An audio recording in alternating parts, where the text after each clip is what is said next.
Welcome to State of Decay 2 Story Season. Who doesn't love a good story? Stories can entertain the mind, stories can move the heart. Even Jesus told stories. Well, this season we will tell their story together. Just like in real life, we will analyze each survivor we encounter, and together we will tell the story of their past and how it will impact their future and even their role in the community. So in this series, your comments matter more than ever because I want to use your ideas and your life experiences to tell the story of this community.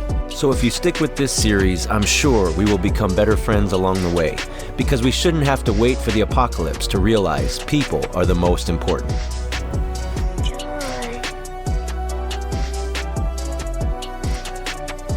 Welcome to the finale of our story season where you, the viewers, you write the stories. This is our newest survivor named Matches. We found him in the apocalypse. They call him Matches because, well, he's burned some things down. In this episode, you're going to find out what happens to everybody, where they're going to go, who lives, who dies, who leaves, who stays. So make sure you stay tuned to the end. But Matches, a lot of you didn't know this. He also is a movie extra. He was robber number 1 in John Wick Chapter 3. And check this out. Lighting himself on fire. True to form, our guy Matches loves freaking setting things on fire, including himself. This is going to be epic right here. He's on fire. The zombies are on fire. The plague heart is phasing in a room that's on fire. And boom. Matches has a lot of tough guy lines. He was a movie extra. Dreamed of being a star. Look at this. Say something. Give me a line. And I'm out. With Matches all out of tough guy lines, Courtney checks in. She's our default leader. She's gonna finish this thing up. Only a few plague hearts to go. She makes light work of it. Phase 1 done. Phase 2 done. She's untouched. Phase 3 coming up. Boom! Wait. Boom! There it is. In the aftermath, though, she let her guard down just a little bit. This actually gets dangerous. First, she does her best Matches impression. Set yourself on fire, run out, jump out a window. Except she didn't set herself on fire right. Wanting to loot the heart for the community, she made a diabolical mistake. Oh! Killed the plague heart clean and got bit afterwards trying to loot it. Not that big of a deal unless there's a bloater on the porch. Sizzle knows what I'm talking about. Oh no! Trapped on the porch. We can't lose Courtney in the finale. Courtney, get off the porch! Oi! I had a freaking heart attack. We love Courtney. Courtney was the first person our girl Sush recruited for this community. Sush took out 30 plague hearts single-handedly with no sleep. Then she got Courtney. She rescued her, gave her meds, brought her in, and the two became best friends.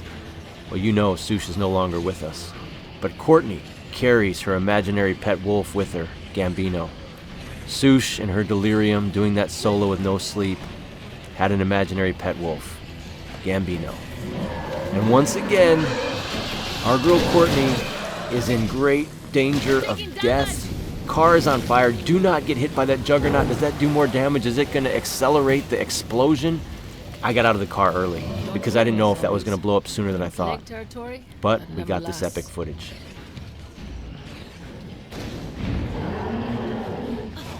Not gonna lie, that footage was pretty amazing. Not out of the woods yet, though. Getting chased by Feral. Chased by the Juggernaut. Zombies everywhere. On foot. Car is donezo. Things are still on fire over here. Bloater could end it. Feral Murder Pack could end it. But our girl Courtney runs. Can't catch my breath. She runs with Marathon like her best friend Sush. Gambino by her side. She runs. There's one left of those. 2 plague hearts to go, and this one's a mess.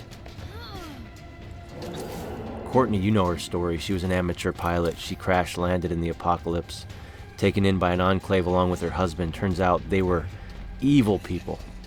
They were cannibals. They made her and her husband fight horde after horde with nothing but a knife. That's how she got her close combat skill. Her husband didn't make it. Sadly, her husband, is no longer with us.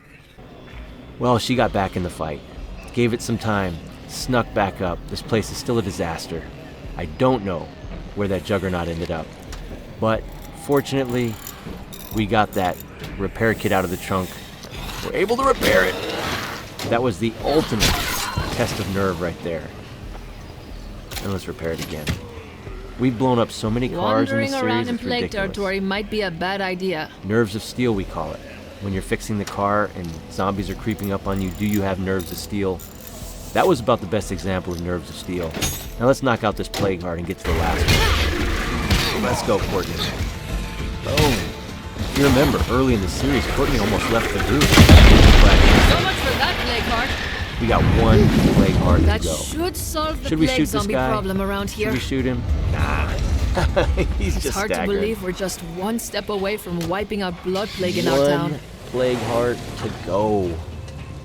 Let's go. Here we go at the final plague heart, taking out a bloater, ducking zombies. This is it, the last one. This is it, last one, Courtney says. I think it's appropriate that Courtney finishes the run for us. One plague heart to go. Let's go. Don't be killed on that last plague heart. We love Courtney. We love Indiana Bob. You remember Bob? The mechanic before the apocalypse. He never told need to anybody in rest. the apocalypse. This time, nailed it.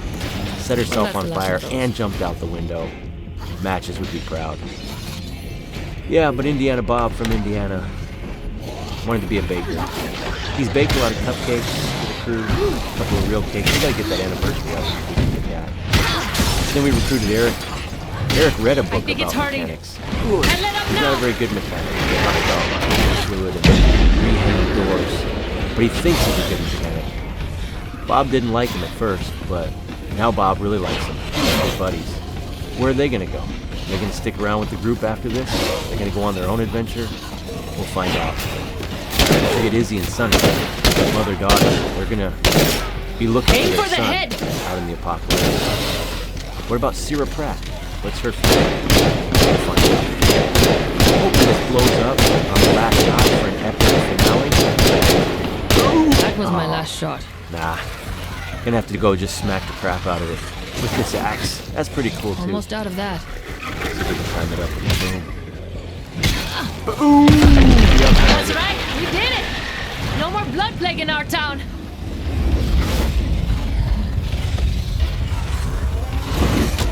There goes the door. Eric's not gonna be happy about that door. But our girl, Stabby Courtney, she's got Gigi's old backpack, Gigi's knife, her great grandma, makes it home. Now we find out what happened to the community from here. I know that ugly mug. I love that line. All right, so Sonny and her daughter Izzy, they're heading out to find Izzy's brother. Sonny's gonna have a good time, getting to know her daughter. Growing up, there was no game I couldn't beat you at. Not a brag, just a fact. I knew I had skills when I beat this high school kid so bad he cried. I was 10, so fuck your stereotypes. It was at this point Sonny realized this is gonna be a long walk with my daughter. And Sierra Pratt.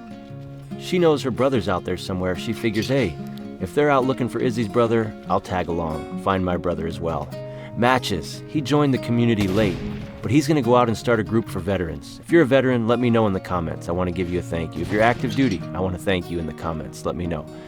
But he's going to go out, start as a solo, and he's only going to be allowed to recruit survivors and fatigues. He's going to miss his days over here at the More and More, but he's got bigger things he's got to get to. Hey, back me up. I'll warn you, it might be dangerous.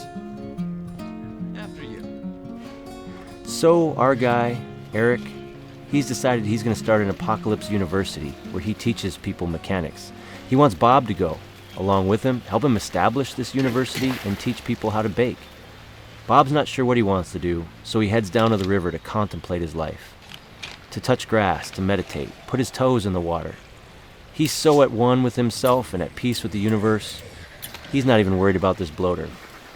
He's going to let fate decide. If the bloater comes towards him, Bob's not even going to move.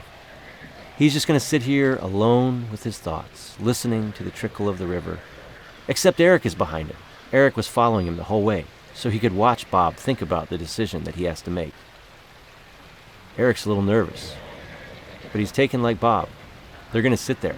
Whatever happens, happens. As they sat, Eric had something interesting to say. Right now, when things are going our way, it reminds me of the first day out of prison. I love that feeling. It's like the world's your f***ing oyster, and you can do anything you want. Until they put you back inside anyway. So, after hearing that, Bob's probably not gonna go with Prison Eric. Question is, will Prison Eric still go out, or is he gonna stay with the crew? Courtney and Smokes decided to stick together. Looks like Bob may join them as well. I never had any doubt that things would be going this well. Off for season 2, sometime in the future. It's gonna be great. We know Han, she's gonna go on a solo. Paul suggested that she has an invisible friend named Chewie. I love it. Lasnoid suggested that her solo be in Trumbull Valley so she can get the Dino Jaw Blade for Courtney's pet wolf Gambino. I love that idea as well. Certainly we're gonna miss those we lost along the way. The Wardenator. May he rest in peace. Gigi, Courtney's great-grandma. Courtney has her backpack, but she will be missed. And of course, Sush. This one hurt. But if you watch carefully, Courtney was the one who put her best friend to rest in her final resting place. Right here, Courtney, giving peace, grace, and mercy to Sush. She will always be with us. We don't just want to remember the hard times. This story, season 1, was all about the good times, and we had a lot of them. Like when Sush first met our friend Courtney, brought her into the group. How's it going? You're a lifesaver. Okay. Later. Do you have any idea how bad it is to live out here on your own? Sush knows as well as anyone what it's like to be out here alone. She's been alone a long time. Thanks for letting me on the team. You're gonna be poor. We know he's probably gonna have a bad attitude. Look, he's keeping guard, looking out the west window, looking for trouble. He's ramped up, he's ready to go, ready to spring into action. He's got a hammer. Let's see what happens. Trouble came and he jumped out the window. All right, maybe he'll approach this juggernaut. Maybe he'll slay the juggernaut. No, he's back inside. Smokes. Smokes, give me a reason, pal. Give me a reason to recruit you. I really want to recruit Smokes, but he's expensive, and I'm pretty sure he's a lousy character. Sush still hasn't gotten a nap. Enjoy your nap, Sush. You are loved, and you will be missed. Thank you all for making Story Season 1 so much fun. I hope these episodes make your day just a little bit better. We know Han is going on to her solo. That's what we're going to watch next. But we will be back for a Story Season 2 real soon with many of your favorite survivors. So for now, good night, God bless, and we're going to keep gaming straight through the apocalypse.